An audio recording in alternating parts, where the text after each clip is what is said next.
Hello everyone and welcome back to my channel, and in this short video I will tell you that how you can easily find your all comments on Facebook. That's quite simple, interesting and easy, so make sure to watch the video till end so you don't make a single mistake. So guys, first of all, open up the Facebook app on your phone and then tap on three lines on the bottom right corner and settings and privacy on the bottom, and then you'll have to tap on settings once again, which will take you to the settings page where you'll have to scroll down all the way until you find activity log. Now once you've found it, you'll have to tap on activity log in your activity section, and then you'll have to tap on your Facebook activity and then tap on manage comments and reactions.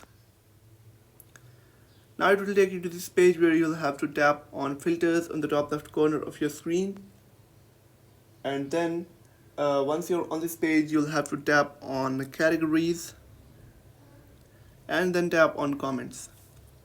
Now on this page you will be able to find all the comments that you've done on Facebook, and you'll also be able to find dates where you can use to find old comments on Facebook. So I hope you have found the video helpful. If you have found the video helpful, make sure to like the video and hit that subscribe button. And if you have any questions about the video,